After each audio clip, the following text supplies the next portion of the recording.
Hello. Hello hello. आवाज़ clear आ रही है सभी लोगों को? एक बार सभी लोग हाय बोल दें। नमस्कार दोस्तों, मैं आशीष शाह आप सभी का अपने यूट्यूब चैनल पे स्वागत करता हूँ। और सभी कैसे हो स्टूडेंट? शानदार, जबरदस्त, जिंदाबाद।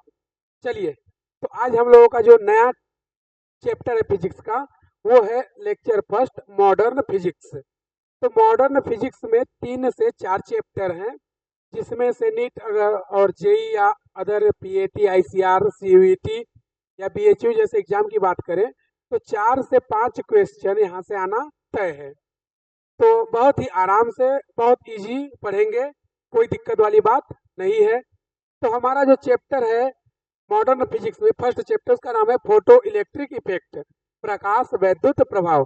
चैप्टर का नाम क्या है? फोटो इलेक्ट्रिक इफेक्ट या प्रकाश वैद्युत प्रभाव। तो ये बेसिकली क्लास 12th का चैप्टर है। क्लास 12th का ये चैप्टर है। चैप्टर का नाम है फोटो इलेक्ट्रिक इफेक्ट या प्रकाश वैद्युत प्रभाव। तो इस चैप्टर में हम लोग पढ़ेंगे कि फोटो इलेक्ट्रिक इफेक्ट या प्रकाश वैद्युत प्रभाव होता क्या है। मतलब इस चैप्टर में हम लोग देखेंगे कि what is photo electric effect. तो बेसिकली मैं मोटा मोटा बता देता हूँ कि फोटो इलेक्ट्रिक इफेक्ट होता क्या है और इससे हम लोग क्या रीड करने वाले हैं। तो देखिए, अगर किसी मेटल के सरफेस पे आप रेडिएशन या लाइट को इंसिडेंट करेंगे तो उससे क्या होता है कि इलेक्ट्रॉन इमिट होता है, और इसी फिनोमिना को हम लोग बोलते हैं फोटो इलेक्ट्रिक इफेक्ट। हिंदी में बोलेंगे प्रकाश वैद्युत प्रभाव। यानी कि अगर मेटल का सरफेस है, उस पर लाइट या रेडिएशन इमिट होगी, अगर लाइट या रेडिएशन इंसिडेंट होगी तो उससे इलेक्ट्रॉन जो है वो क्या होगा? इमिट होगा। इसी फिनोमिना को क्या बोलते हैं? Photo electric effect. तो चलिए लेक्चर को स्टार्ट करते हैं और देखते हैं कि क्या है। तो देखना, यहाँ पर हमने फोटो इलेक्ट्रिक इफेक्ट के बारे में लिखा है। हिंदी में प्रकाश वैद्युत प्रभाव कहते हैं। हिंदी में प्रकाश वैद्युत प्रभाव बोल रहा है कि प्रकाश के द्वारा धातु के पृष्ठ से इलेक्ट्रॉन के उत्सर्जन होने की घटना को क्या बोलते हैं? प्रकाश वैद्युत प्रभाव। इसी को इंग्लिश में भी देख लेते हैं भाई। बोल रहा है क्या? The phenomena of emission of electron. क्या बोल रहा है? The phenomena of emission of electron from the surface of a metal. तो ये ध्यान रखना है कि ये बात किसकी हो रही है कि मेटल के सरफेस से इलेक्ट्रॉन के इमिशन, मेटल के सरफेस से इलेक्ट्रॉन के इमिशन की फिनोमिना क्या होती है? फोटो इलेक्ट्रिक इफेक्ट या प्रकाश वैद्युत प्रभाव। यानी कि कोई मेटल का पृष्ठ है या तल है, उस पर हम लोग प्रकाश या रेडिएशन या लाइट को क्या करें? इंसिडेंट करें, आपतित हो, तो उससे इलेक्ट्रॉन क्या होगा? इमिट होगा, उससे इलेक्ट्रॉन का उत्सर्जन होगा। तो इसी फिनोमेना को हम लोग क्या बोलेंगे? प्रकाश वैद्युत प्रभाव। क्या सभी को क्लियर है भाई? अरे यस या नो? सभी लोग हाँ या ना में जवाब दे दे। क्या सभी को ये क्लियर है फोटो इलेक्ट्रिक इफेक्ट क्या है? चलिए आ जाइए। तो आगे अब हम लोग देखते हैं कि फोटो इलेक्ट्रिक इफेक्ट को डिस्कवर्ड किसने किया था। तो फोटो इलेक्ट्रिक इफेक्ट को डिस्कवर्ड किया था किसने? हर्टज ने। First scientist discovered by hertz. Photo electric effect को डिस्कवर्ड किसने किया था?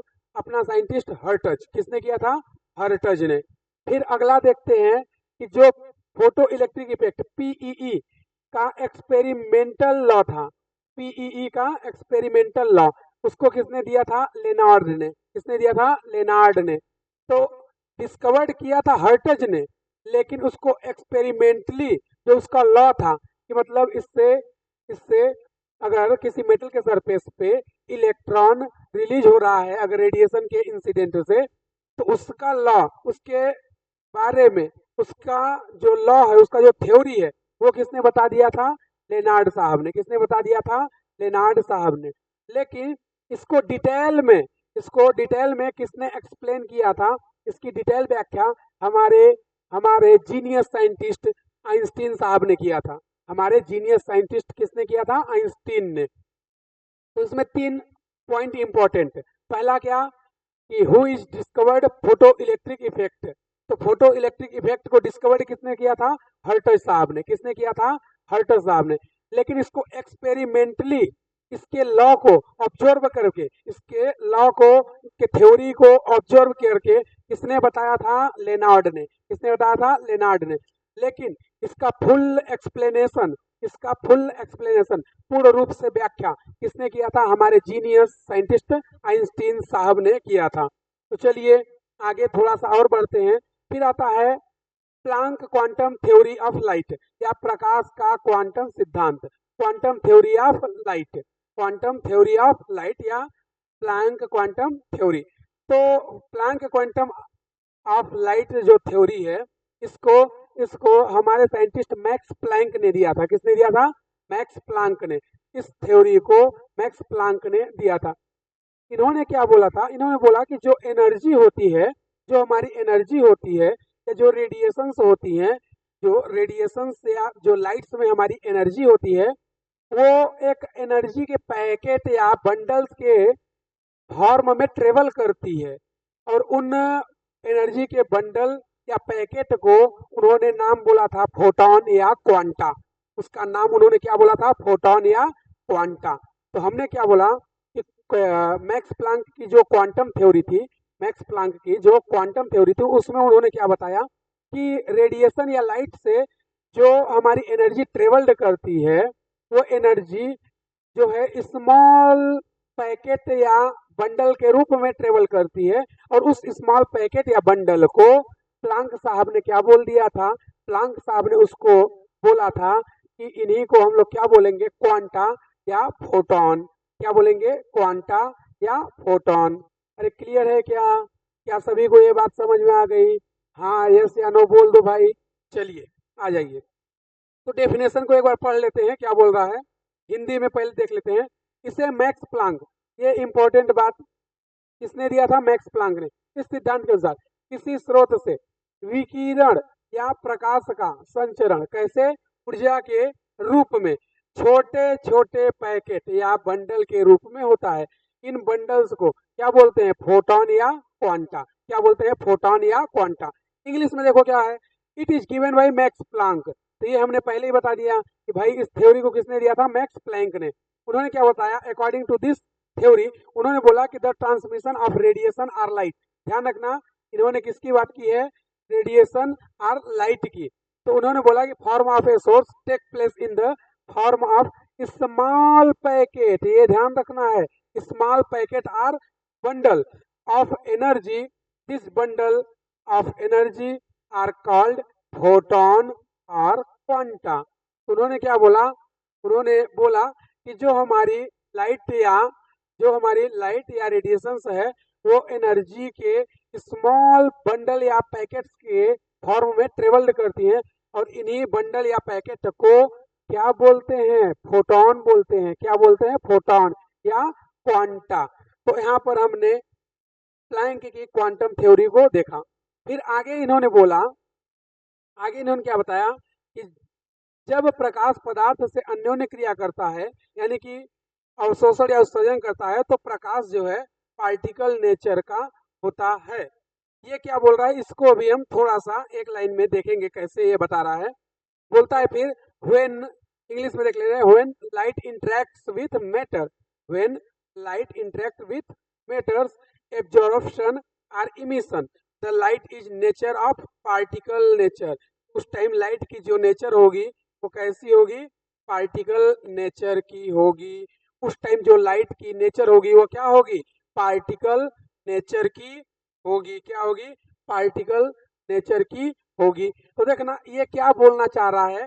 मैं इस चीज को इधर किनारे पर थोड़ा सा देखना, ड्रॉ करके बता दे रहा हूँ कि ये क्या बोल रहा है। ये जो पॉइंट है हमारा, ये देखना, हमने क्या लिया? हमने एक मेटल लिया। हमने क्या लिया? एक मेटल या एक कोई भी मटेरियल। तो हम मेटल मान ले रहे हैं कि हमने एक मेटल या कि फिर एक धातु ले लिया, मेटल या एक धातु ले लिया। तो ये बोलता है कि जो हमारी लाइट है, कौन? जो हमारी लाइट है या रेडिएशन है, ये जब लाइट ट्रेवल करती है, ये जो लाइट ट्रेवल करती है, तो ये जब ट्रेवल करेगी तो किस फॉर्म में ट्रेवल करती है? ये वेव फॉर्म में ट्रेवल करेगी। ये वेव फॉर्म में ट्रेवल करेगी। वेव फॉर्म में ट्रेवल करेगी। किस फॉर्म में? वेव फॉर्म में ट्रेवल करेगी। वेव फॉर्म में ट्रेवल करेगी। लेकिन ये बोलता है कि जब जब हमारी लाइट है, जब इंटरेक्ट होती है एनी ऑब्जेक्ट या बॉडी से, अगर यहाँ पर ये इंटरेक्ट हो रही है तो उस टाइम जो इस लाइट या इस रेडिएशन की जो वेव नेचर है, अब ये पार्टिकल नेचर हो जाएगी। अब ये कैसी नेचर हो जाएगी? Particle nature. अब ये कैसी नेचर हो जाएगी? Particle nature. अब ये पार्टिकल नेचर या कण प्रकृति की हो जाएगी। तो ये यही बोल रहा है, देखना, when light interact with matter, तो हमने क्या ले लिया कि एक मेटल है और उस पर या तो एब्जॉर्प्शन हो या क्या हो, इमिसिएशन। तो अगर एब्जॉर्प्शन या इमिसिएशन होता है तो लाइट जो है वो पार्टिकल नेचर होती है। तो हमने यहाँ पर आपको दिखाया कि ये मान लीजिए हमारी लाइट जो है ट्रेवल कर रही है। जब लाइट ट्रेवल करती है तो उस टाइम ये वेव फॉर्म में ट्रेवल करती है, तरंग के रूप में गति करती है या संचरित होती है। तो जब हमारी लाइट ट्रेवल करेगी तो उसका नेचर कैसा होगा? Wave nature. कैसा नेचर होगा? Wave nature. कैसा नेचर होगा? Wave nature. हिंदी में इसको बोलेंगे भाई तरंग। हिंदी में इसको बोलेंगे तरंग। तो जब हमारी लाइट जब जब जब हमारी लाइट ट्रेवल करेगी उसका नेचर कैसा होगा? Wave nature. लेकिन अगर किसी भी मेटल या किसी भी सरफेस या किसी भी पार्टिकल या एनी मटेरियल से वो क्या करेगी? इंटरेक्शन करेगी। इंटरेक्ट होगी या अन्योन्य क्रिया करेगी, उस टाइम उसका नेचर क्या हो जाएगा? पार्टिकल नेचर हो जाएगा।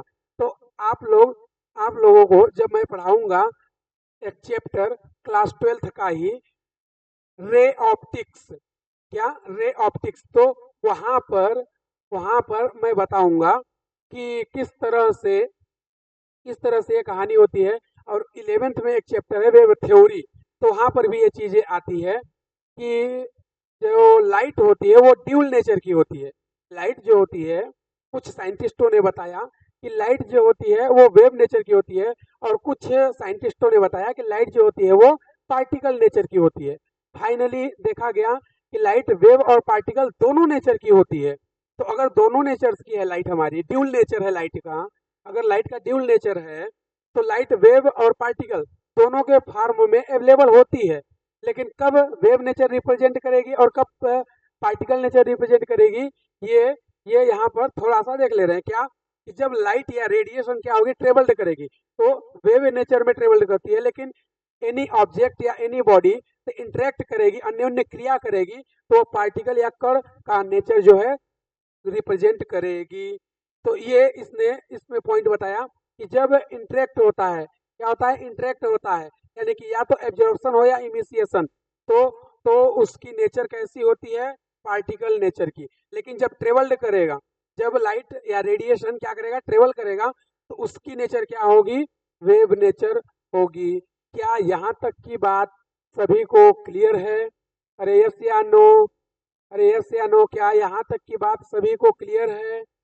तो चलो, सभी को क्लियर है तो आ जाओ, आगे चलते हैं थोड़ा सा। अब हमने यहाँ पे पहला पॉइंट डाला है, क्या? फोटोन या क्वांटा की ऊर्जा, एनर्जी ऑफ फोटोन और क्वांटा। यानी कि जो जो फोटोन है, जो हमारा फोटोन है, उसकी एनर्जी क्या होगी?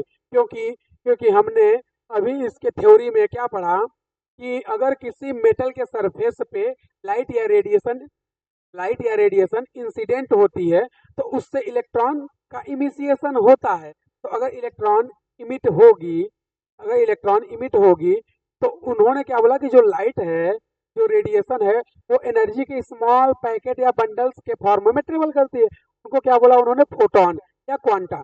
यानी कि ये जो लाइट ट्रेवल कर रही है, जो फोटोन है जो ट्रेवल कर रहे हैं, इन फोटोन या क्वांटा की एनर्जी क्या होनी चाहिए?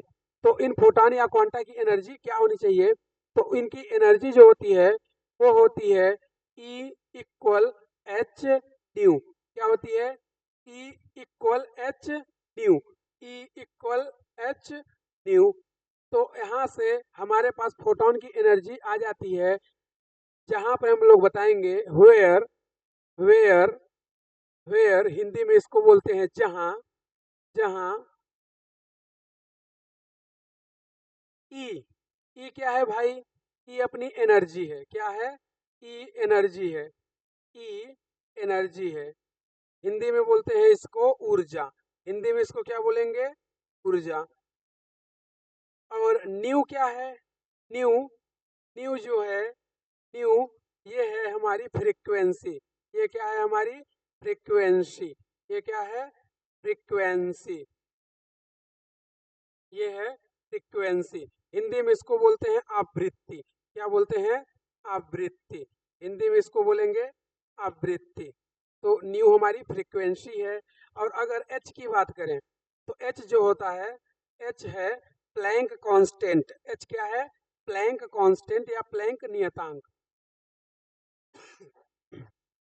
Planck constant. तो एच हमारा प्लैंक कांस्टेंट है। तो यहाँ तक की बात क्लियर कि क्वांटा या फोटोन की एनर्जी, एनर्जी ऑफ फोटोन और क्वांटा क्या होती है? E equal H nu. ये हमारा पॉकेट रॉकेट फॉर्मूला। क्या? E equal H nu, where E क्या है? एनर्जी, एच क्या है? प्लैंक कांस्टेंट, और न्यू क्या है? फ्रीक्वेंसी। न्यू क्या है? फ्रीक्वेंसी या आवृत्ति।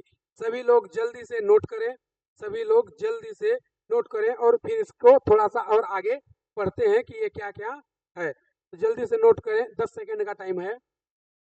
1, 2, 3, 4, 5, 6, 7, 8, 9, 10। चलिए आ जाएंगे। तो आगे हम लोग इसी में देखते हैं। हमने क्या बताया कि E इक्वल क्या है? H nu. और और अगर आपको बताना चाहें तो यहाँ पर C इक्वल होता है, C इक्वल होता है न्यू लेमडा। क्या होता है? New lambda. C इक्वल होता है न्यू लेमडा। या इसको ऐसे भी हम लोग लिख सकते हैं, new equal C by lambda. New equal C by lambda. तो न्यू तो हमने पहले ही बता दिया कि न्यू क्या है? फ्रीक्वेंसी। C क्या है? C जो है वो है स्पीड ऑफ लाइट। वो क्या है? Speed of light. C क्या है? Speed of light. और लेमडा क्या है? लेमडा वेवलेंथ है। तो यहाँ से C की वैल्यू सभी को पता होनी चाहिए। C क्या है? Speed of light. क्या है? Speed of light. Speed of light. तो C की वैल्यू सभी को पता होना चाहिए। हिंदी में इसको बोलते हैं प्रकाश की चाल। क्या बोलते हैं? प्रकाश की चाल। क्या बोलते हैं? प्रकाश की चाल, स्पीड ऑफ लाइट। तो C की वैल्यू कितनी होती है? C की वैल्यू होती है 3 इंटू 10⁸ मीटर पर सेकेंड। कितना होती है? 3 इंटू 10⁸ मीटर पर सेकेंड। लेकिन ये ध्यान रखना कि ये जो वैल्यू है ये वैक्यूम में है। ये कहाँ है? वैक्यूम में। और ये मैक्सिमम है, यानी कि अगर मीडियम में ये जाए तो ये स्पीड फिर इतना नहीं रहेगी, फिर स्पीड क्या हो जाएगी? डिक्रीज हो जाएगी। तो यहाँ पर C की वैल्यू सभी को याद रखना है, ये फिक्स है कि वैक्यूम में C की वैल्यू होती है 3 इंटू 10⁸ मीटर पर सेकेंड। और लेमडा क्या है भाई? लेमडा, लेमडा क्या है? लेमडा है वेवलेंथ। लेमडा क्या है? वेवलेंथ। लेमडा क्या है? वेवलेंथ। वेवलेंथ। हिंदी में बोलते हैं इसको तरंग दैर्ध्य। क्या बोलते हैं? तरंग दैर्ध्य। तरंग दैर्ध्य। तो ये यहाँ तक की बात सभी को क्लियर होनी चाहिए। यहाँ तक की बात सभी को क्लियर है क्या? यहाँ तक की बात सभी को क्लियर है। तो आप देखोगे कि न्यू की वैल्यू क्या है? C by lambda. न्यू की वैल्यू क्या है? C by lambda. तो यहाँ से न्यू की वैल्यू को हटा दे और रख दे क्या? C by lambda. तो हमारे पास E की वैल्यू आती है क्या? HC by lambda. HC by lambda. तो ये हमारे पास दूसरा फार्मूला, ये हमारे पास दूसरा formula.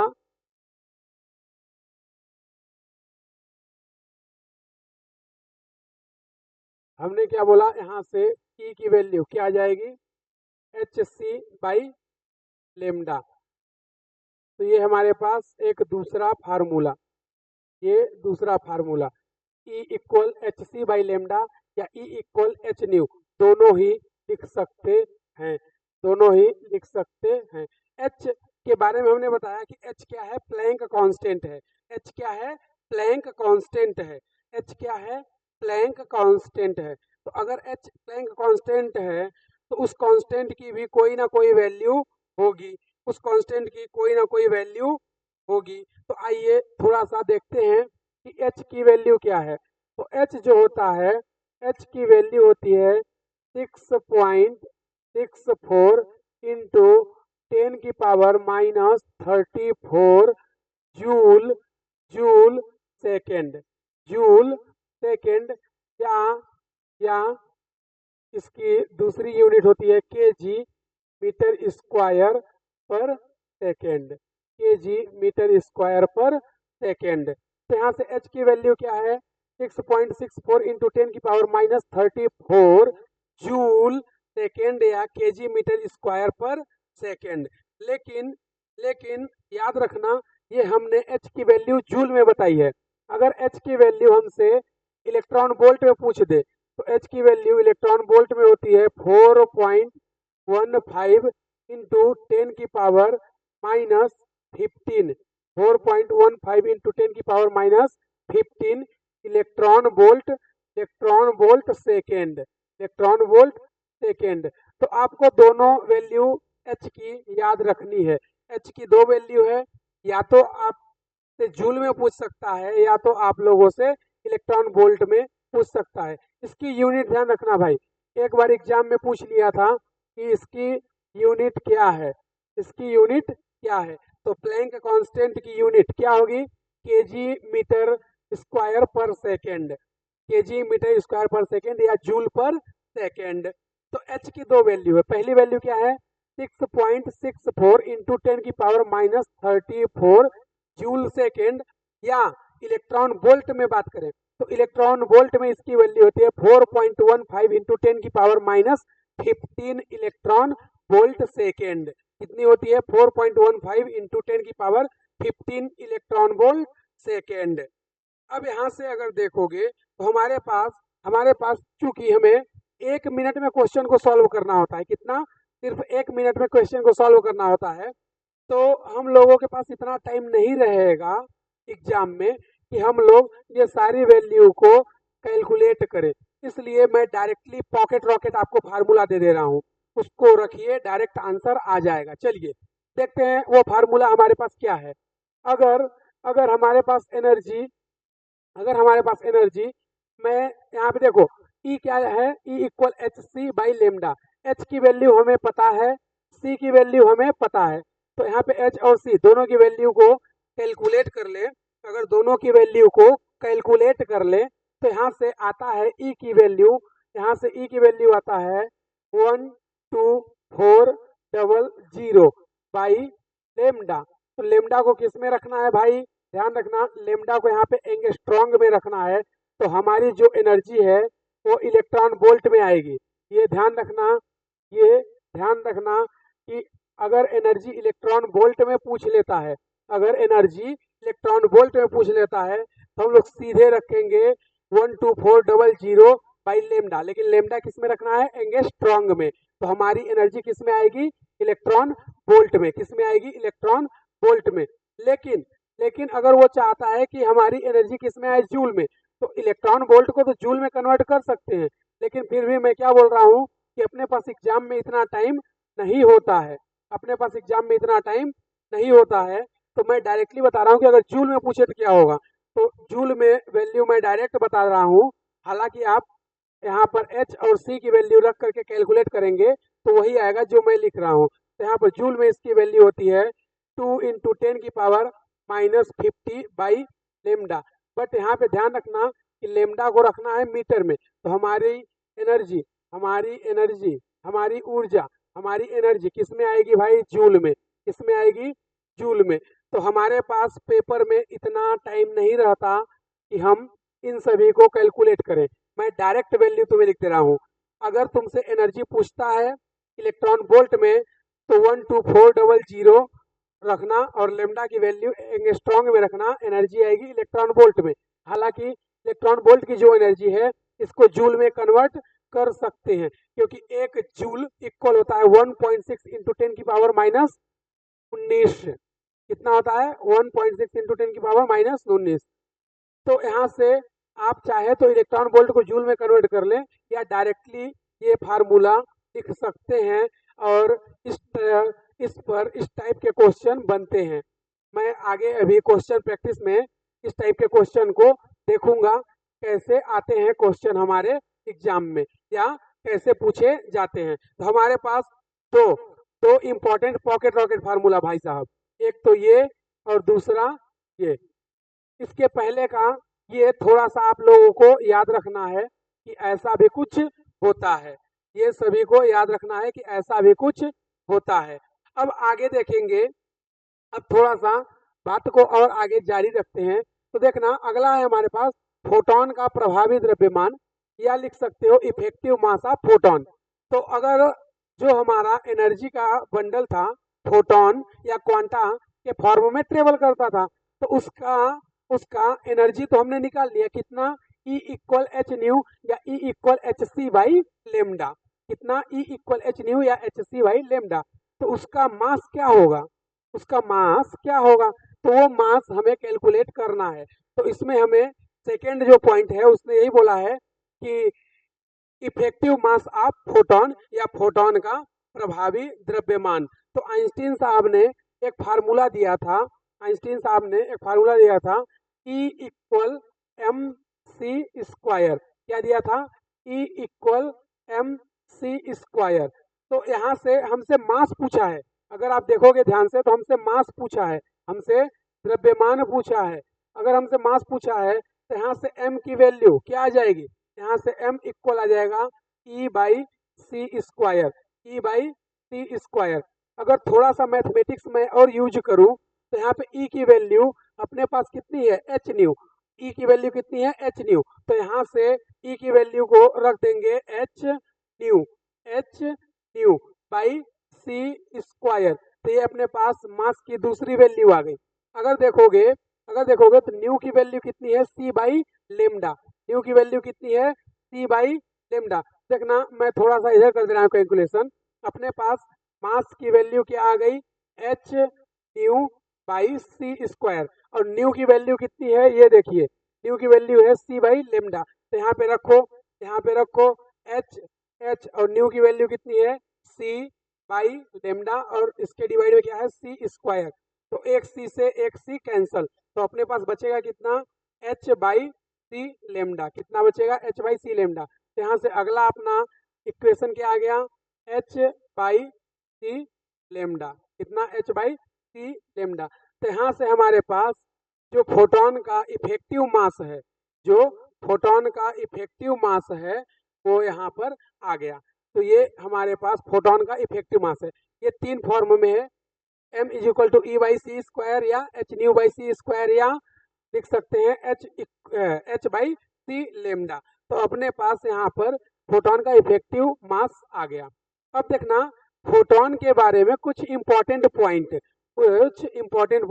Some important point of photon. तो फोटोन का जो इंपॉर्टेंट पॉइंट है वो क्या है, वो थोड़ा सा देख लेते हैं। आ जाओ, देखना, इसने क्या बोला है कि फोटोन का जो विराम द्रव्यमान होता है वो क्या होता है? शून्य होता है। इसलिए फोटोन को द्रव्य कण यानी मैटर वेव नहीं कहते हैं। यानी कि फोटोन का जो विराम द्रव्यमान होता है, ये तो इफेक्टिव मास है, ये फोटोन का इफेक्टिव मास है, लेकिन फोटोन का विराम द्रव्यमान शून्य होता है, इसलिए फोटोन मैटर वेव नहीं है। इंग्लिश में पढ़ लेते हैं क्या भाई? The rest mass of photon is zero. कितना? Zero. So a photon is not a matter particle. ये ध्यान रखना कि फोटोन का जो रेस्ट मास होता है वो जीरो होता है, इसलिए फोटोन को हम लोग मैटर पार्टिकल नहीं बोल सकते। ये जो मास हमने कैलकुलेट किया है, ये ध्यान रखो, ये इफेक्टिव मास है, ये प्रभावी द्रव्यमान है। फोटोन का या क्वांटा का ये क्या है? इफेक्टिव मास है। क्या है? इफेक्टिव, या कि फिर क्या है?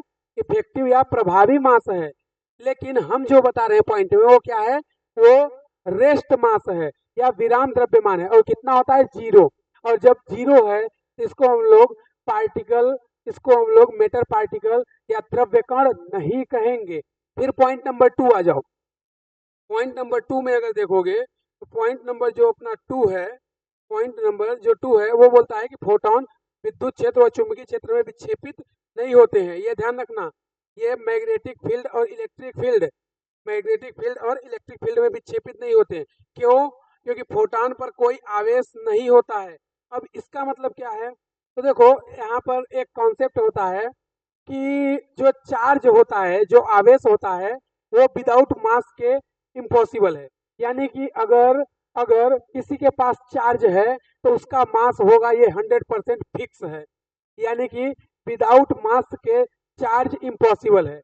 यानी कि अगर अगर कोई बॉडी है और उसका मास ना हो तो उस पर चार्ज कभी टिक ही नहीं सकता, उस पर चार्ज कभी आ ही नहीं सकता, उसको हम लोग चार्ज कर ही नहीं सकते। तो हमने हमने पहले पॉइंट में क्या बताया है कि फोटॉन का जो रेस्ट मास होता है, फोटॉन का जो विराम द्रव्यमान होता है वो 0 होता है। तो जब उसका मास ही 0 है तो उस पर कोई चार्ज, एनी चार्ज, कोई चार्ज हो सकता है क्या? नहीं हो सकता। क्यों? क्योंकि विदाउट मास के चार्ज इम्पॉसिबल है, विदाउट मास के चार्ज इम्पॉसिबल है, इम्पॉसिबल है, हो ही नहीं सकता।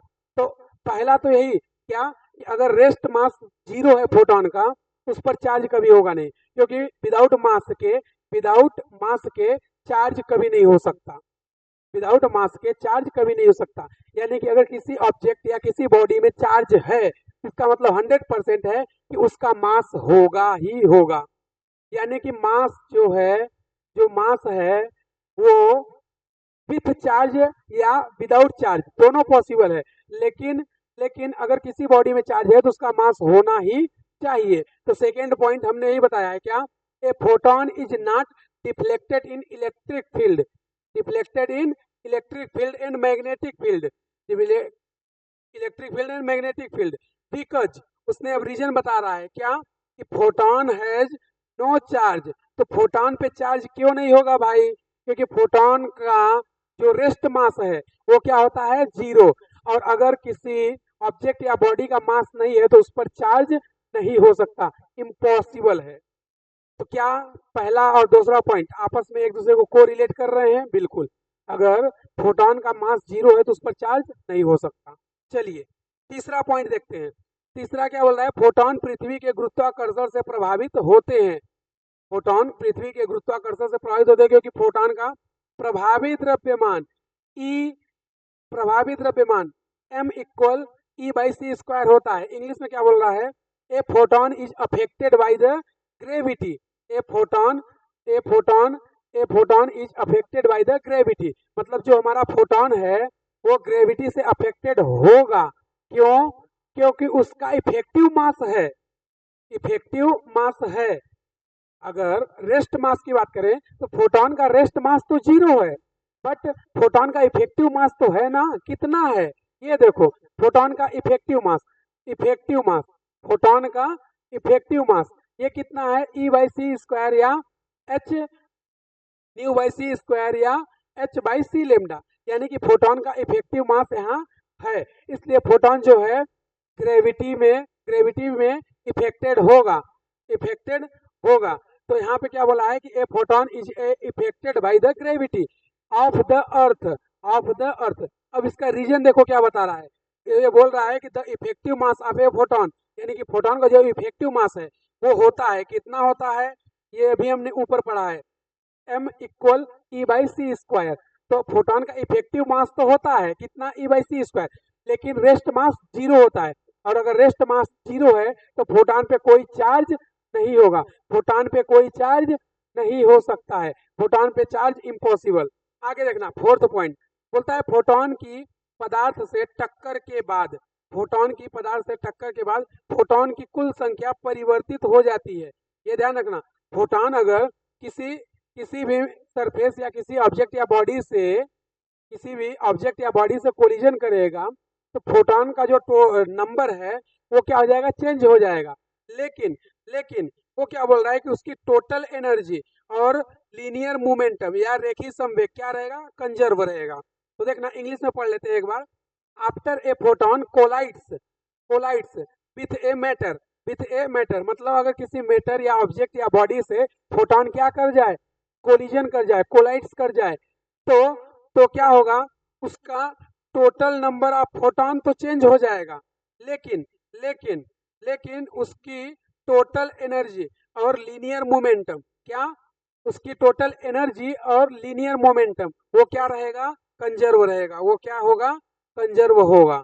ये कुछ इंपॉर्टेंट पॉइंट फोटोन के बारे में। तो आपसे आपसे स्टेटमेंट बेस्ड क्वेश्चन पूछा जा सकता है, जैसे कि प्रीवियस 3-4 सालों के आप नीट के, जेई के, आईसीआर के, पीएचयू के, एम्स नर्सिंग के पेपर देखोगे तो उसमें आपको इस टाइप के स्टेटमेंट बेस्ड क्वेश्चंस मिल सकते हैं। पूछ देगा कि who is statement is wrong, या ऐसा पूछ सकता है who is statement is correct, या ऐसा पूछ सकता है how many statement are wrong or correct. तो इस टाइप से क्वेश्चन पूछ सकता है। तो हमने फोटोन की जो एनर्जी है और फोटोन का जो इफेक्टिव मास है उसके बारे में रीड कर लिया, उसके बारे में रीड कर लिया और उसके बारे में थोड़ा सा पॉइंट देख लिया। तो जल्दी से सभी लोग नोट करें, और जिसको स्क्रीनशॉट करना है स्क्रीनशॉट कर ले। टाइम 10 सेकंड का है। 1 2 3 4 5 6 7 8 9 10। चलो आ जाओ आ जाओ आ जाओ वापस, सभी लोग वापस चलिए। अब हम लोग थोड़ा सा और आगे चलते हैं। देखना, अगला हमारा जो थर्ड पॉइंट है, थर्ड पॉइंट वो क्या बोल रहा है, विद्युत चुंबकीय स्पेक्ट्रम या इलेक्ट्रोमैग्नेटिक स्पेक्ट्रम। तो जो इलेक्ट्रोमैग्नेटिक स्पेक्ट्रम है ये आप लोगों को पता होगा, 11th में भी आता है, 12th में भी आता है। मैक्सवेल जब इलेक्ट्रोमैग्नेटिक वेव के बारे में बताया तो वहां पर भी इलेक्ट्रोमैग्नेटिक स्पेक्ट्रम आता है। तो जो मैक्सवेल साइंटिस्ट था उसने भी इसके बारे में जिक्र किया था। तो जो इलेक्ट्रोमैग्नेटिक स्पेक्ट्रम है, इसमें अगर हम लोग बात करें, जो सबसे मैक्सिमम एनर्जी होती है, सबसे मैक्सिमम किसकी होती है, गामा रेज, किसकी होती है, गामा रेज की। फिर उसके बाद अगर हम लोग बात करें तो सेकेंड मैक्सिमम एनर्जी किसकी होगी, एक्स रेज की, किसकी होगी, एक्स रेज की। फिर उसके बाद किसकी होती है, फिर उसके बाद होती है अल्ट्रा वायलेट की, किसकी होती है, अल्ट्रा वायलेट, यूवी की, किसकी होती है, यूवी की, यूवी की, किसकी होती है, यूवी की, ultra ultraviolet, ultraviolet. Short में इसको यूवी बोलते हैं भाई, शॉर्ट में इसको क्या बोलते हैं, यूवी। और हिंदी में इसको बोलते हैं परा बैगनी, क्या बोलते हैं, परा बैगनी, परा बैगनी विकिरण, पराबैंगनी विकिरण हिंदी में।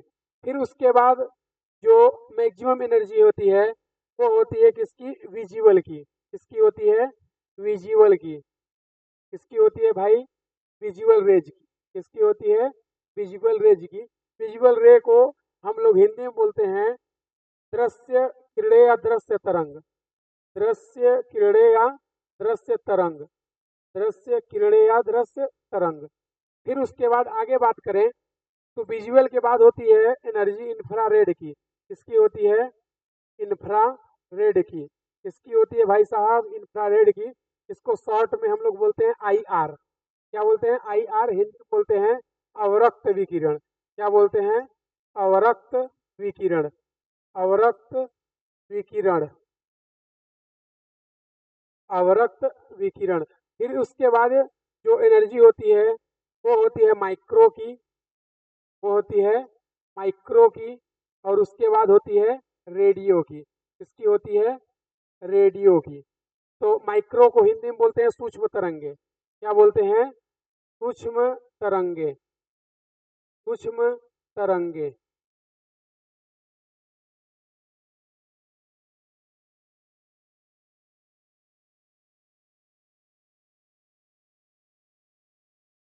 सूक्ष्म तरंगे, सूक्ष्म तरंगे।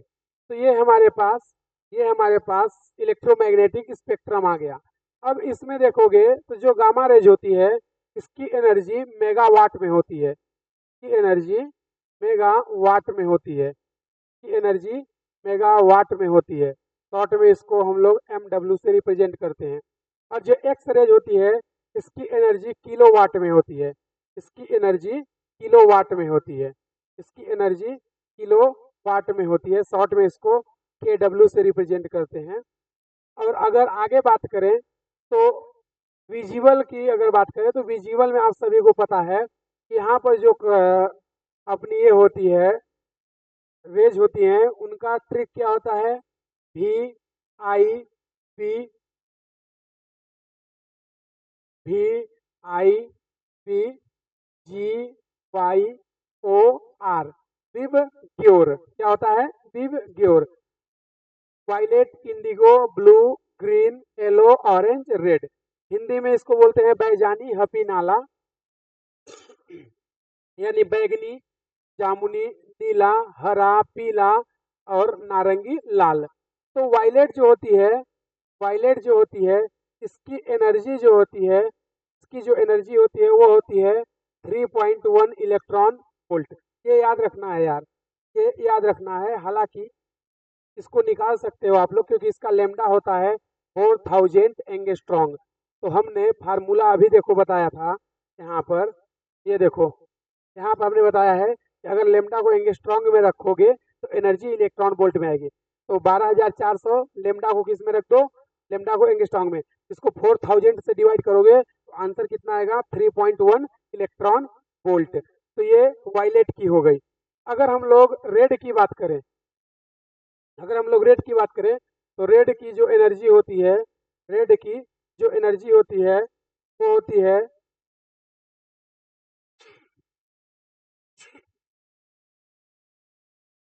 रेड की जो एनर्जी होती है, रेड की या लाल की जो एनर्जी होती है वो होती है 1.6 इलेक्ट्रॉन वोल्ट, 1.6 इलेक्ट्रॉन वोल्ट। और इसका जो लेमडा होता है, वेवलेंथ होता है, वो होता है 7800 एंगस्ट्रॉन्ग। हालांकि कैलकुलेशन में 8000 भी ले लिया जाता है। और एक बचा आपका एलो, एक बचा आपका एलो। तो एलो जो है इनके सभी के बीच का है, एलो जो होता है इन सभी के बीच का है। तो इसकी भी आप लोग एनर्जी याद रख सकते हैं। एलो जो होती है इसकी एनर्जी होती है कितना, 2.2 इलेक्ट्रॉन वोल्ट, 2.2 इलेक्ट्रॉन वोल्ट। और जो इसका लेमडा होता है, इसका जो लेमडा होता है वो होता है 5500 एंगस्ट्रॉन्ग। कितना, 5500 एंगस्ट्रॉन्ग, 5500 एंगस्ट्रॉन्ग।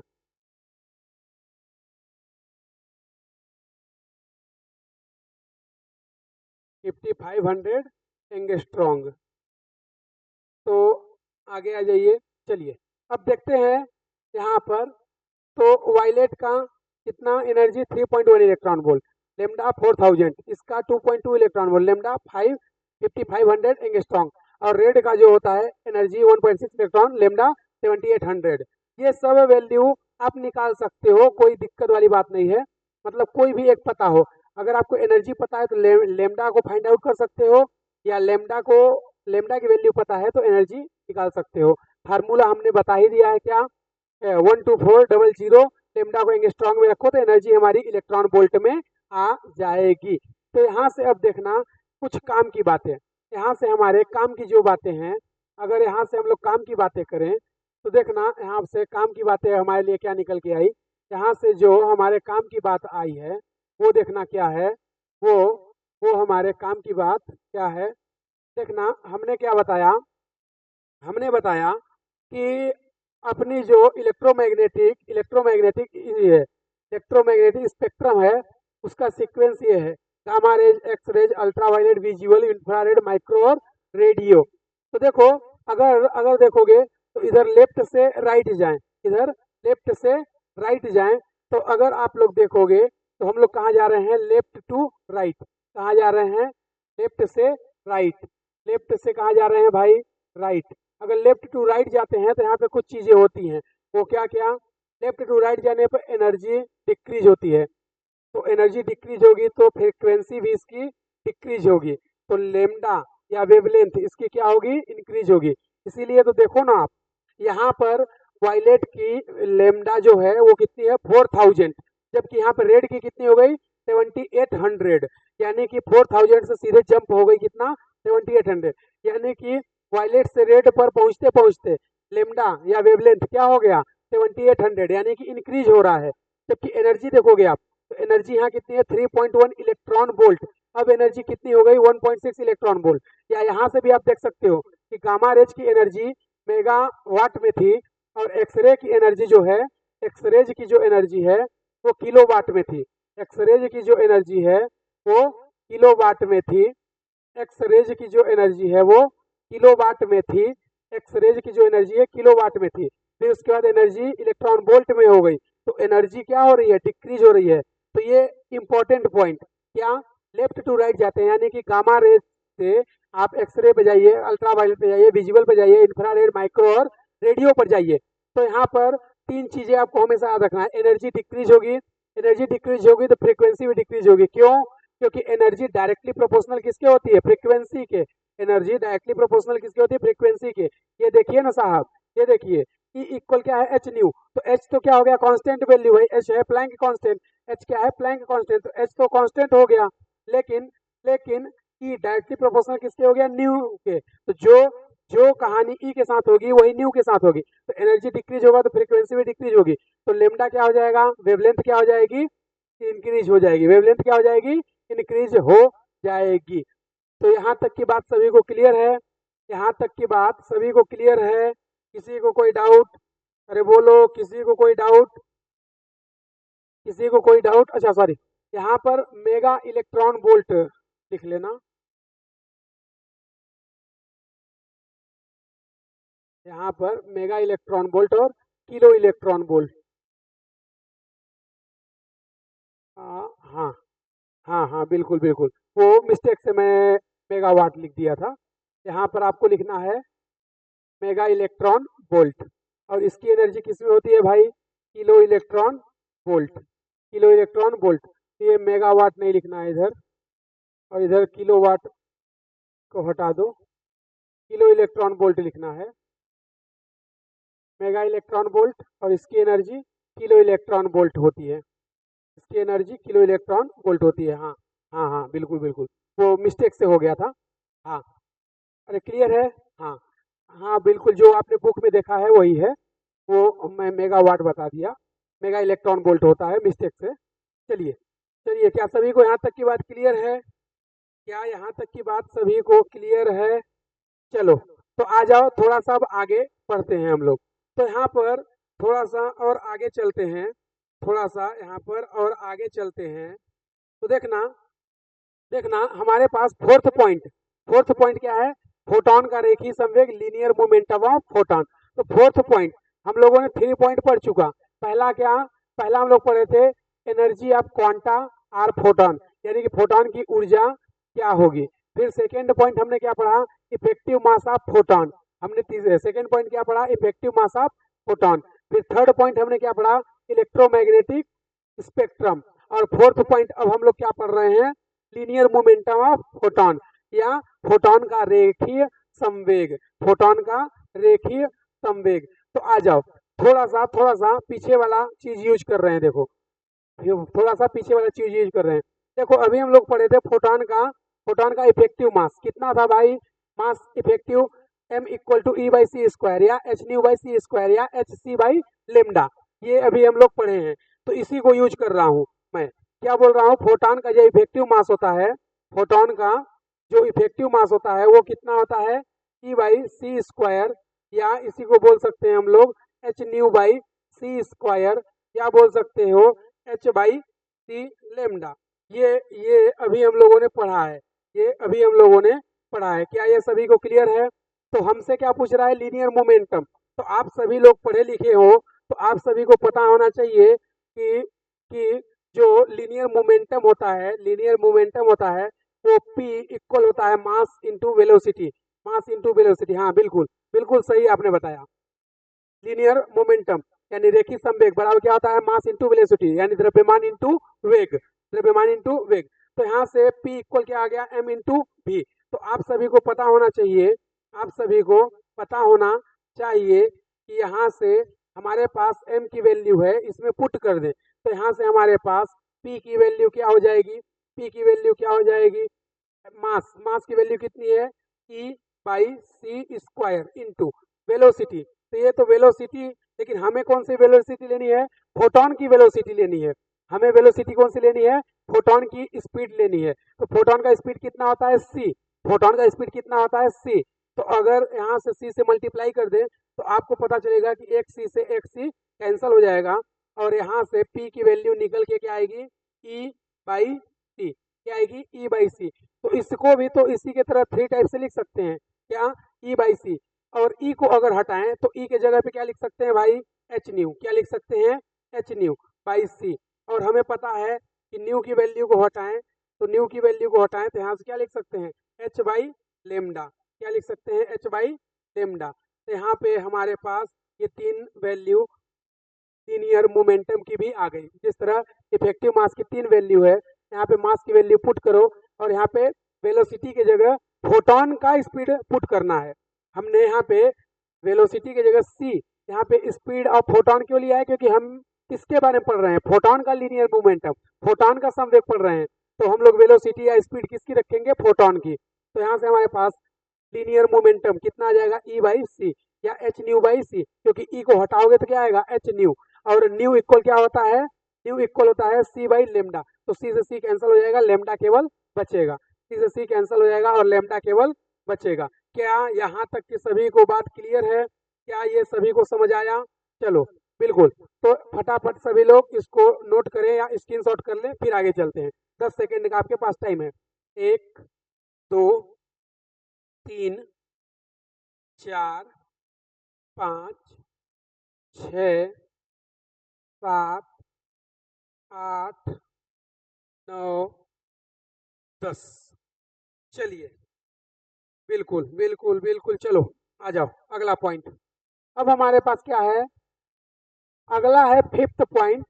फिफ्थ पॉइंट क्या है, विकिरण की ऊर्जा यानी एनर्जी ऑफ रेडिएशन। यानी कि जो हमारा मेटल या कि फिर जो हमारे मेटर पर कोई भी लाइट या रेडिएशन इंसिडेंट होती थी, उस लाइट की एनर्जी क्या होनी चाहिए। तो वही हम लोग देख रहे हैं कि विकिरण की ऊर्जा या एनर्जी ऑफ रेडिएशन क्या होगी, विकिरण की ऊर्जा या एनर्जी ऑफ रेडिएशन क्या होगी। तो बहुत ही इजी है, अभी हम लोगों ने पढ़ा था, अभी हम लोगों ने पढ़ा था क्या, एनर्जी, एनर्जी E इक्वल क्या होता है, एच न्यू। क्या होता है, एच न्यू। ये सभी को पता है क्या, एनर्जी E इक्वल क्या होता है, H new. Energy E equal क्या होता है, एच न्यू। तो यहाँ से आप लोग देखोगे तो ये जो एनर्जी है वो एक फोटोन की है। ये किसकी है, एक फोटोन की। तो अगर हमें n फोटोन चाहिए तो एनर्जी E कितनी हो जाएगी हमारी, एन एच न्यू। क्या हो जाएगी, एन एच न्यू। ये जो एनर्जी है ये किसकी है, एक फोटोन की। अगर n फोटोन हो तो उसकी एनर्जी क्या हो जाएगी, एन एच न्यू। अब n है क्या, तो हमने क्या बताया, वेयर n जो है t समय में फोटोन की संख्या है, यानी number of photon in time t। तो जो n है वो n क्या है, number of photon in time t या फोटोन की संख्या कब, t समय में। तो यहाँ से हमारे पास आ गया क्या, रेडिएशन की एनर्जी कितना, E equal n h nu. n क्या है भाई, n वेयर, जहां, वेयर को हिंदी में क्या बोलते हैं, जहां, वेयर को क्या बोलते हैं हिंदी में, जहां।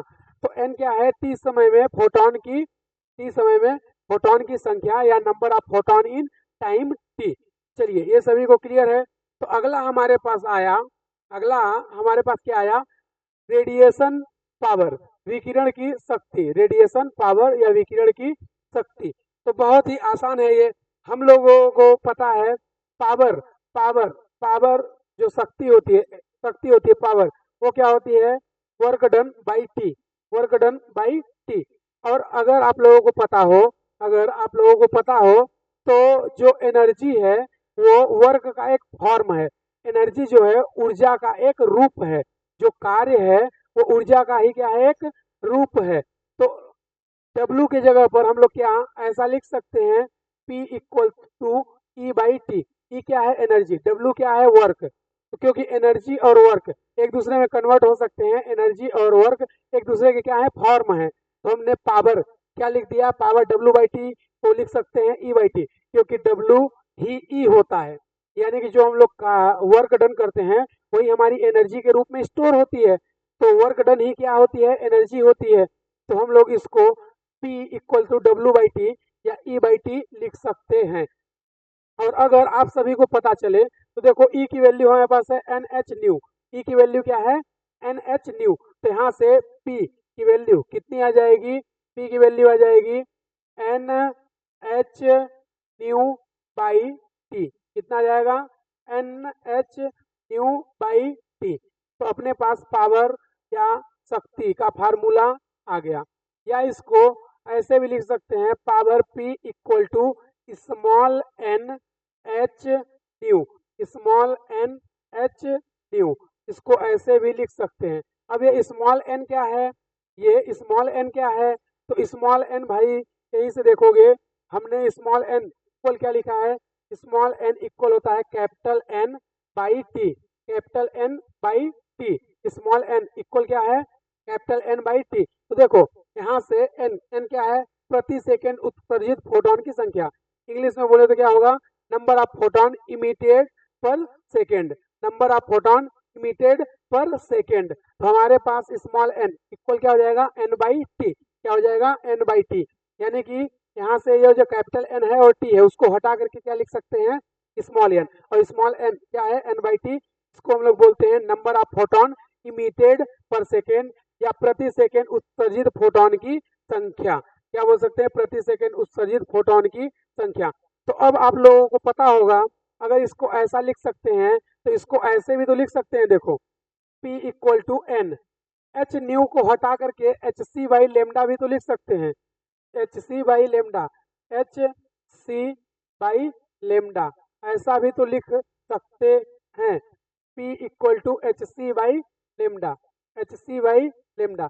अब देखो कभी कभी हमसे क्वेश्चन में इस स्मॉल एन की वैल्यू पूछ लेता है, क्या, नंबर ऑफ फोटोन इमिटेड पर सेकेंड, तो यहाँ से देखो एन की वैल्यू को क्या ऐसे निकाल सकते हैं, n equal p into lambda, p into lambda by by h c, और एच सी की वैल्यू, एच सी की वैल्यू हमें पता है, एच की वैल्यू होती है 6.6 इंटू 10 की पावर माइनस 34 के जी मीटर स्क्वायर पर सेकेंड, और सी की वैल्यू होती है 3 इंटू 10 की पावर 8, तो यहाँ से इसको डायरेक्टली आपको याद रखना है, यहाँ से इसको डायरेक्टली आप लोग याद रखोगे, क्योंकि क्वेश्चन में डायरेक्ट इसको पुट करके तुमसे क्वेश्चन पूछ लिया जाता है, तो यहाँ से n इक्वल, यहाँ से n इक्वल क्या आ जाएगा, 5 इंटू 1/hc की वैल्यू, 1/hc की वैल्यू 5 इंटू 10 की power 24 into P lambda, into P lambda, ध्यान रखना p क्या है, पावर, यहाँ पे 1/hc की वैल्यू हमने कितनी कर दी, 5 इंटू 10 की पावर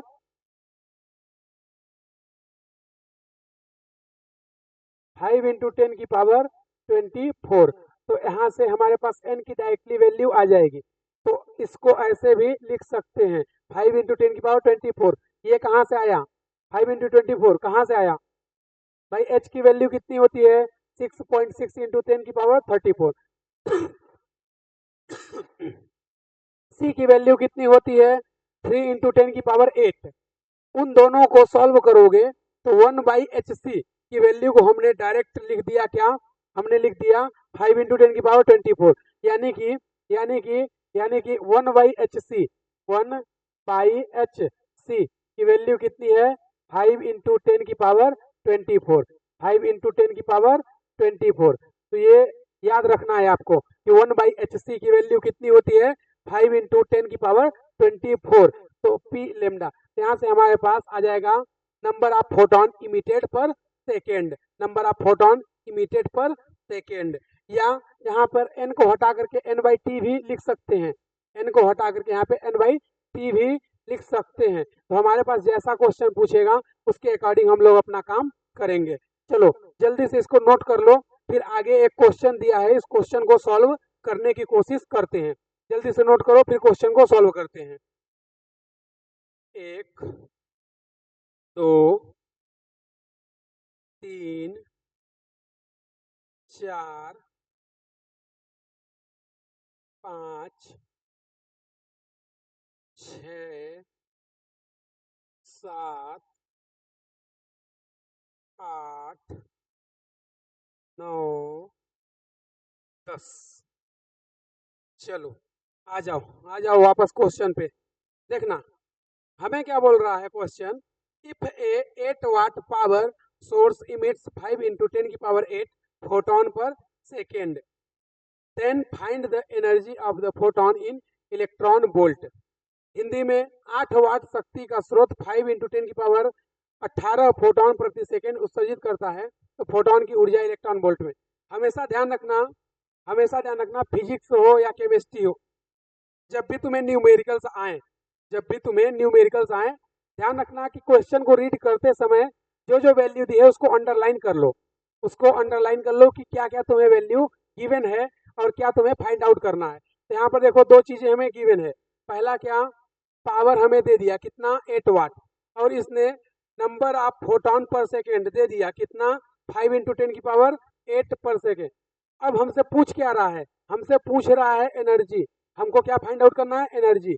इसमें इलेक्ट्रॉन वोल्ट में, तो हमारे पास 4 वैल्यू तो उसने पहले ही दे दिया। क्या क्या दिया है, जो जो दिया है उसको लिख लेते हैं। पावर पी कितना दिया है 8 वाट, कितना दिया है 8 वाट, और उसने दिया है फोटोन पर सेकेंड, उसने दिया है हमें फोटोन पर सेकेंड, यानी कि स्मॉल एन की वैल्यू उसने हमें दे दिया है। भाई स्मॉल एन क्या होता है, स्मॉल एन होता है कैपिटल एन बाई टी, और कैपिटल एन बाई टी मतलब यही तो लिखा है देखो इधर, प्रति सेकेंड उत्सर्जित फोटोन की संख्या या नंबर ऑफ फोटोन इमिटेड पर सेकेंड। तो N by T photon per second कितना है, इसकी वैल्यू दिया है हमें वो 5 इंटू 10 की पावर 18, 5 इंटू 10 की पावर 18, ये हमारे पास इसकी वैल्यू दे दिया है। अब हमसे क्या पूछ रहा है, फोटोन की एनर्जी। हमसे क्या पूछ रहा है, फोटोन की एनर्जी ई हमसे पूछ रहा है, ई को हमें फाइंड आउट करना है। तो देखो बहुत ही इजी है, फार्मूला देखो लिखा हुआ है, फार्मूले को यूज करना है। देखो यहां से पावर पी इक्वल क्या है, एन एच न्यू, क्या है power p equal n h nu. अच्छा देखना, तो क्या इसको हम लोग ऐसे कर सकते हैं, power p equal n h nu, और अगर तुम लोगों को पता हो तो इसको ऐसे भी तो लिख सकते हैं। देखो power p equal to n e, power p equal to n e. अरे भाई एच ई को हटा करके ई नहीं लिख सकते क्या, भाई ई इक्वल क्या होता है एच न्यू। इधर देखो ना यार, एनर्जी ई इक्वल क्या है एच न्यू को हमने हटाया और क्या लिख दिया ई। तो अब हमसे एनर्जी तो पूछ रहा है क्वेश्चन में, तो यहाँ से एनर्जी कितनी हो जाएगी, एनर्जी ई इक्वल होगी p by n, p by small n. तो पी की वैल्यू कितनी है 8 वाट, कितनी है 8 वाट बाई 5 इंटू 10 की पावर 18, 10 की पावर 18।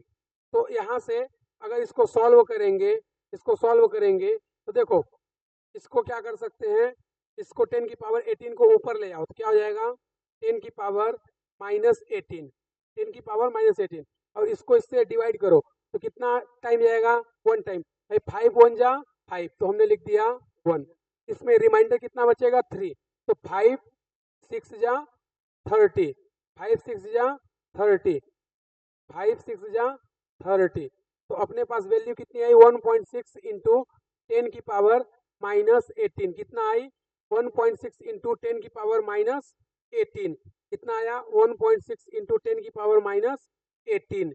ये सभी को क्लियर है, लेकिन ध्यान रखो कि ये हमारा आंसर नहीं है। क्योंकि उसने हमारा आंसर किसने पूछा, इलेक्ट्रॉन वोल्ट में, जबकि ये हमारी एनर्जी किसमें है, ये हमारी जो वैल्यू है ये किसमें है, जूल में है, किसमें है, जूल में है।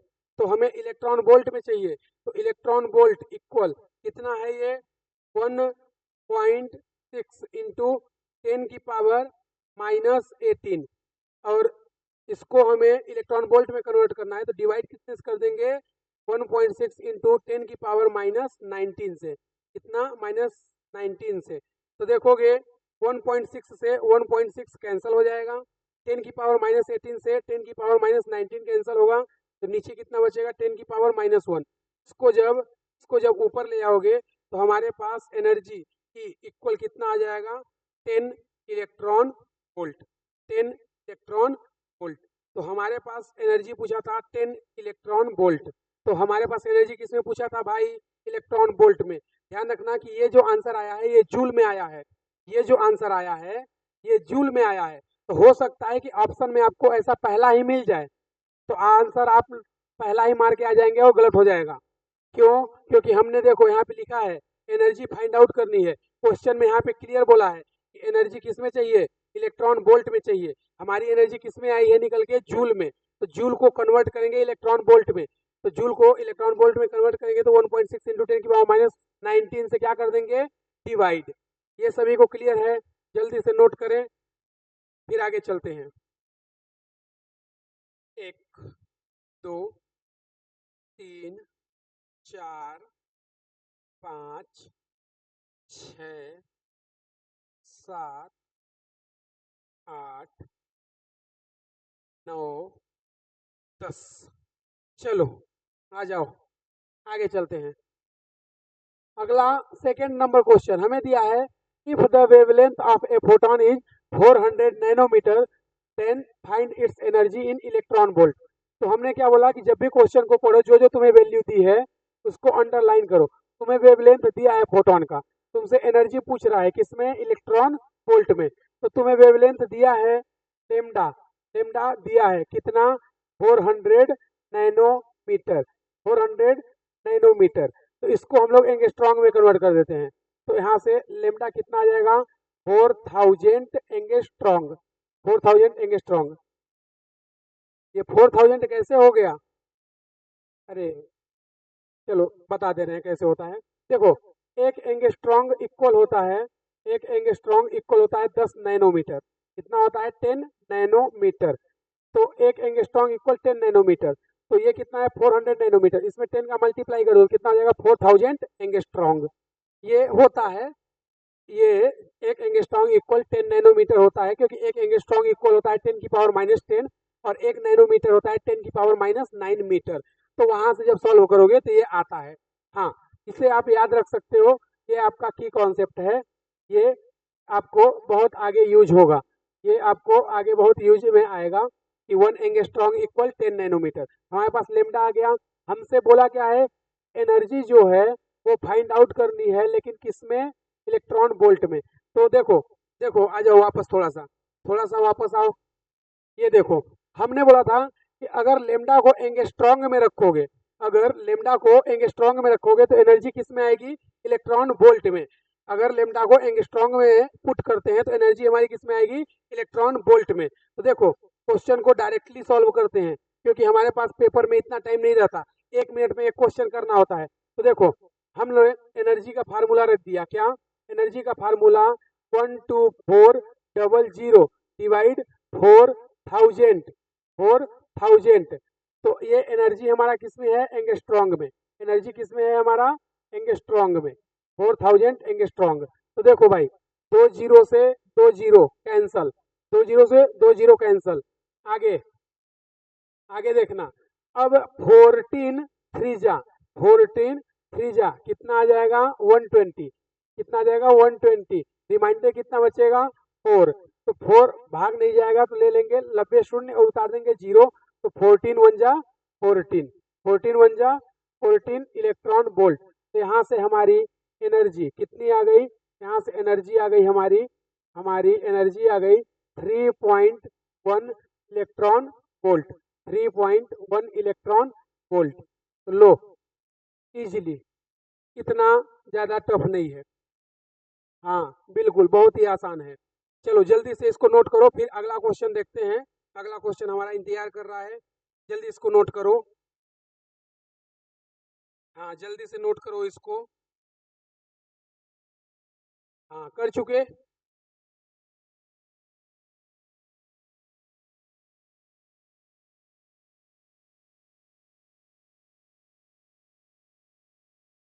चलो आ जाओ। हाँ जल्दी करो, अच्छा जल्दी, जल्दी नोट करो।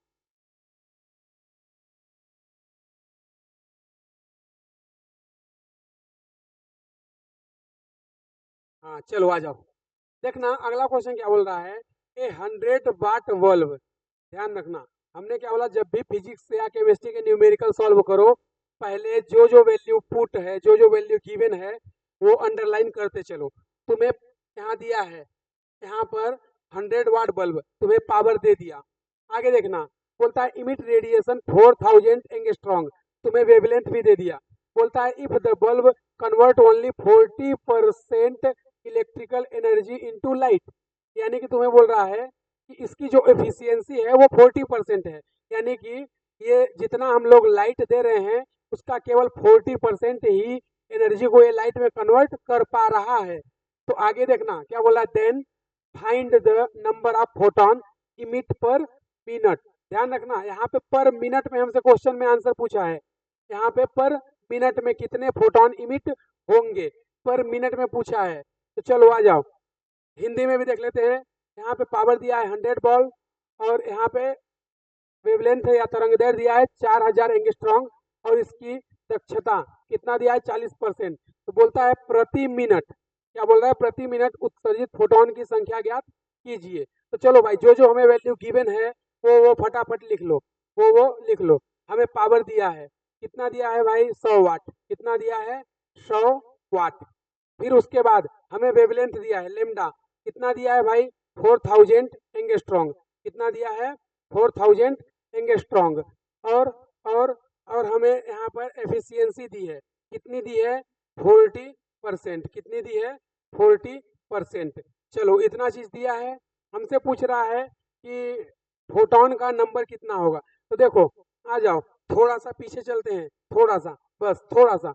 ये देखो, हमने डायरेक्ट फार्मूला तुम्हें बता रखा है कि अगर हमसे number of photon per second पूछे तो हम लोग ये करेंगे। लेकिन ध्यान रखना, ये जो एन है, स्मॉल एन है, वो क्या है, नंबर ऑफ फोटोन इमिट पर सेकेंड। ये क्या है, पर सेकेंड। वो हमसे किसमें पूछा है, पर मिनट में। किसमें पूछा है, पर मिनट में। तो हम लोग 60 से फिर डिवाइड करेंगे, ध्यान रखना, हम लोग 60 से डिवाइड करेंगे, क्योंकि एन ये क्या है, नंबर ऑफ फोटोन इमिट पर सेकेंड, या उत्सर्जित फोटोन प्रति सेकेंड में। तो हमें प्रति मिनट में पूछा है क्वेश्चन में, ध्यान से देखो, हमसे ये देखो, उसने प्रति मिनट में पूछा है, ये देखो पर मिनट पूछा है। तो पहले हम लोग डायरेक्ट आंसर निकालते हैं, फिर इसको मिनट में चेंज कर लेंगे। यहाँ से एन का फार्मूला कितना है, 5 इंटू 10 का पावर 25, सॉरी 24, 5 इंटू 10 की पावर 24, 24 इंटू पावर कितना दिया है, 100 वाट, इंटू इंटू लेमडा कितना है, 4000। लेकिन ध्यान रखना, इसको एंगस्ट्रॉन्ग में नहीं रखोगे, मीटर में रखना है। तो एक एंगस्ट्रॉन्ग इक्वल 10 की पावर -10 मीटर, इंटू एफिशिएंसी कितना दिया है, 14%। कितना दिया है, 14%। तो 14% को 14/100 लिख सकते हैं। तो ये हमारा फार्मूला क्या था, फार्मूला मैं यहाँ लिख दे रहा हूँ। एन इक्वल था एन इक्वल था एन इक्वल था एन इक्वल था 5 इंटू 10 की पावर 24 इंटू पी लेमडा।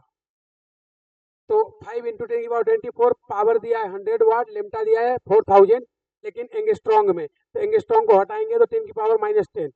यहाँ पे एफिशिएंसी कितना दिया है, 40%। तो ये कितना, 40/100।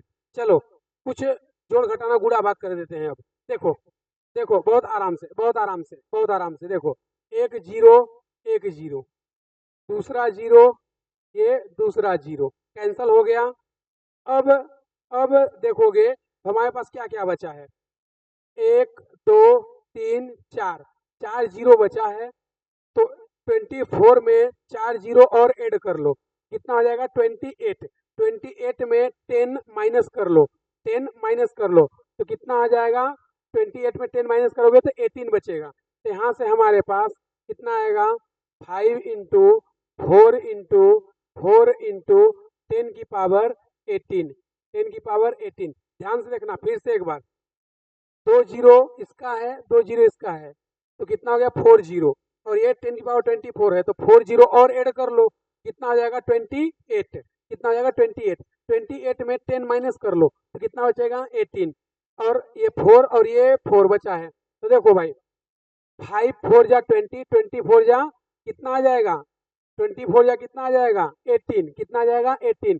तो यहाँ से हमारे पास वैल्यू कितनी आएगी 18 इंटू 10 की पावर 18, कितना आ जाएगी 18 इंटू 10 की पावर 18।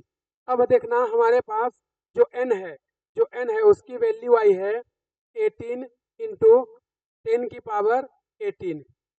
लेकिन ये जो आंसर है ये हमारा किस में है फोटॉन पर सेकेंड में, ये किस में आंसर है हमारा फोटॉन पर सेकेंड में। लेकिन हमसे आंसर किस में मांगा है, उसने हमसे आंसर मांगा है फोटॉन पर मिनट में। ध्यान रखो फोटॉन पर मिनट में। तो यहाँ से देखो n इक्वल क्या लिख सकते हैं कैपिटल N बाई टी। तो हमसे इसकी वैल्यू पूछ रहा है, हमसे इसकी वैल्यू पूछ रहा है। तो हमारे पास कैपिटल N की वैल्यू क्या हो जाएगी, इस n का इस t से मल्टीप्लाई कर दो, क्या हो जाएगा स्मॉल n इंटू टी।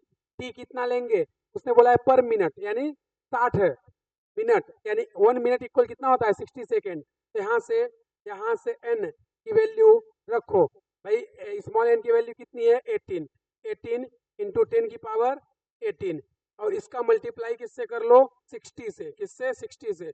तो 6 8 जा 48, कितना होगा 6 8 जा 48। तो आ जाएगा अपने पास 4800 इंटू 10 की पावर 18 इंटू 10 की पावर 18। तो इसको चाहो तो और सरल कर सकते हो, कैसे भाई, इधर पे 3 पॉइंट बाद क्या लगा दो, यहाँ पे दशमलव या पॉइंट लगा दो, इधर पे 3 जीरो बढ़ जाएंगे। तो यहाँ से हमारा n, यहाँ से हमारा n कितना आ जाएगा 4.8 इंटू 10 की पावर 21। ये कैसे किया फिर से सुन लो एक बार। हमने क्या बोला कि यहाँ पे तीन नंबर हमने लिया, हमने यहाँ पे 3 नंबर लिया 008। तो हमने 3 नंबर लिया, तो यहाँ पे तीन पावर बढ़ जाएगी, 3 पावर इंक्रीज हो जाएगी। तो हमने 3 पावर इंक्रीज कर दिया, कितना हो जाएगा 18 में 3 ऐड कर दो 21। तो 4.8 इंटू 10 की पावर 21, ये हमारे पास आ गया क्या इमिट फोटॉन पर मिनट। ये आ गया हमारे पास इमिट फोटॉन पर मिनट। ध्यान रखना क्वेश्चन को बहुत ही ध्यान से रीड करना है, नहीं तो गलत कर दोगे क्वेश्चन, हो सकता है कि तुम्हारे आंसर में ये आ जाए। हाँ बिल्कुल बिल्कुल, वो ध्यान रखना है। हमसे क्वेश्चन पूछा है पर मिनट में और आंसर आया है हमारा फोटॉन पर सेकेंड में, तो फिर इसको मिनट में कन्वर्ट करेंगे। हाँ बिल्कुल, सभी लोग नोट करें या स्क्रीनशॉट कर लें, फिर आगे चलते हैं।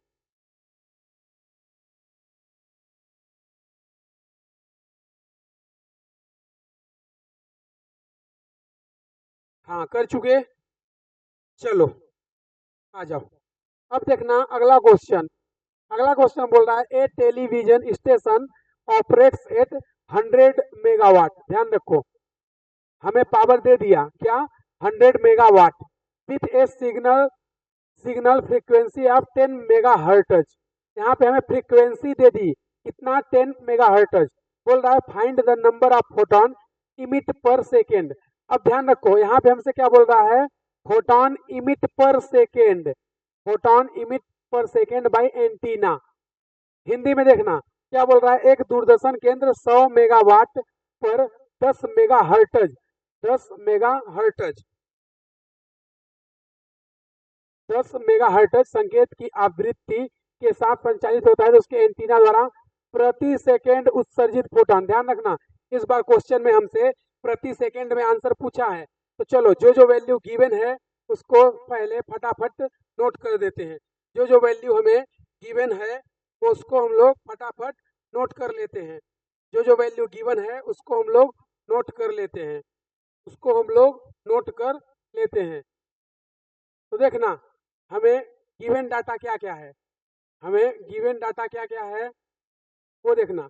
हमें पावर दिया है कितना 100 मेगावाट 100 मेगावाट। तो 100 मेगावाट दिया है, तो इसको वाट में कन्वर्ट कर दो भाई, इसको वाट में। 1 मेगावाट बराबर 10 की पावर 6, तो ये कितना हो जाएगा 100 इंटू 10 की पावर 6। तो देखो 10 की पावर 6 और 2 जीरो ये है, तो इसको ऐसे भी तो लिख सकते हो। देखो इसको ऐसे लिख सकते हैं 10 की पावर 8 वाट, ये हमारे पास पावर। उसके बाद उसने हमें फ्रीक्वेंसी दी है कितना 10 मेगा हर्टज। तो फ्रीक्वेंसी न्यू इक्वल कितना दिया है 10 मेगा हर्टज। तो मेगा मतलब 10 की पावर 6। तो इसको ऐसे लिख लो कितना न्यू जो है वो है 10 की पावर 7 हर्टज। उसने हमें मेगा हर्टज में दिया था। तो हमें पावर आ गया हमारे पास न्यू यानी फ्रीक्वेंसी आ गई। हमसे पूछ रहा है प्रति सेकंड उस सही फोटोन। तो भाई भाई हमसे पर सेकंड इस बार पूछा है। तो न्यू का फार्मूला सभी को पता होना चाहिए कितना होता है 5 × 10⁻24 पी लेमडा यही होता है। अरे बोलो पी लेमडा। तो यहाँ से देखो लेमडा को हमें हटाना होगा। क्यों? क्योंकि हमें लेमडा की वैल्यू नहीं है, हमें न्यू की वैल्यू गिवन है। तो लेमडा को कैसे हटाओगे? तो देखो हमने फार्मूला तुम्हें बताया था, न्यू इक्वल क्या होता है सी बाई लेमडा। तो लेमडा इक्वल क्या हो जाएगा? लेमडा इक्वल हो जाएगा सी बाई न्यू। क्या हो जाएगा? C by nu. तो यहाँ से हमारा फार्मूला क्या हो जाएगा? N equal 5 × 10⁻24 p into c by nu. तो लो भाई हमारे फार्मूले में न्यू आ गया। तो अब देखना यहाँ से अब इसको सॉल्व करते हैं। तो यहाँ से अगर इसको सॉल्व करें तो 5 × 10⁻24 इंटू पावर कितना है? पावर है 10⁸ इंटू फ्रीक्वेंसी कितनी है 10⁻7 इंटू सी की वैल्यू कितनी है? सॉरी एक मिनट रुकना। सी की वैल्यू कितनी है? 3 × 10⁸ और फ्रीक्वेंसी हमें दिया है 10⁻7। तो देखो भाई 10⁻7 और 10⁸ को कैंसिल कर सकते हैं। बोलो कैंसिल कर सकते हैं। ये 10⁻7 और 10⁸ कैंसिल होगा, कितना बचेगा? 10 बचेगा। तो 10⁸ और 10 और ये और 5 का 3 से मल्टीप्लाई। तो 5 का 3 से मल्टीप्लाई कितना आ जाएगा? 15। कितना आ जाएगा? 15 इंटू 10⁻24 10⁸ और इधर कितना है 10। तो 10⁻24 में एक और जोड़ दो, कितना आ जाएगा? 25 और 8 कितना आ जाएगा? 33। तो कितना आ जाएगा? 10⁻33। कितना आ जाएगा? 10⁻33। तो ये हमारा आंसर हो जाएगा। या अगर देखोगे तो यहाँ पे एक नंबर के बाद पॉइंट लगाएंगे तो यहाँ पे एक पावर बढ़ जाएगा। तो यहाँ पर हमारे n की वैल्यू कितना आ जाएगी? 1.5 इंटू 10⁻34 10⁻34 फोटोन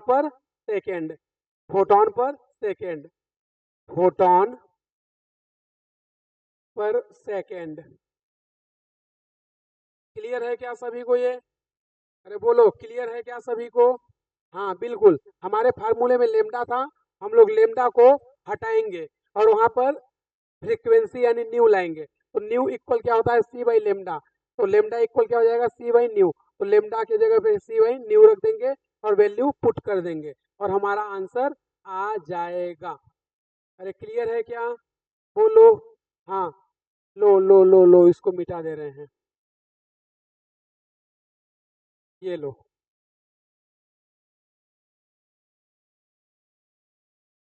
3 × 10⁸। अब इसको कट करो तो कितना बचेगा? यहाँ पे बचेगा हमारे पास 10। तो अब इसको कर सकते हैं। चलो यहाँ तक सभी को समझ आ गया? अरे क्लियर है क्या? बिल्कुल। चलो आ जाओ नेक्स्ट क्वेश्चन देखते हैं। हमारे पास बोला है if the energy of a photon is 3 kilo electron. तो देखो यहाँ पे एनर्जी दिया हुआ है किसकी? फोटोन की। कितना? 3 किलो इलेक्ट्रॉन वोल्ट यानी कि 3 इलेक्ट्रॉन वोल्ट दिया है। हमसे पूछ रहा है linear momentum of photon. Hindi में एक फोटोन की ऊर्जा कितनी है? 3 किलो इलेक्ट्रॉन वोल्ट और फोटोन का रेखीय संवेग पूछ रहा है। तो जो वैल्यू गिवन है उसको फटाफट नोट कर लेते हैं। गिवन क्या है हमारे पास? एनर्जी ई कितना है? 3 किलो इलेक्ट्रॉन वोल्ट। और हमारे पास पूछ क्या रहा है? हमसे पूछ रहा है linear momentum. Linear momentum of photon. तो देखना हमारे पास फोटोन का फार्मूला कितना था, ई बाई सी। लीनियर मोमेंटम का फार्मूला क्या था, ई बाई सी। कितना था, ई बाई सी। अगर तुम्हें पता हो तो हमारे पास इसका फार्मूला कितना था, ई बाई सी। चलो आ जाओ आ जाओ। ई की वैल्यू कितना है, 3 इंटू किलो में है तो 10 की पावर 3। इलेक्ट्रॉन वोल्ट को हटाएंगे तो एक इलेक्ट्रॉन वोल्ट इक्वल 1.6 इंटू 10 की पावर -19।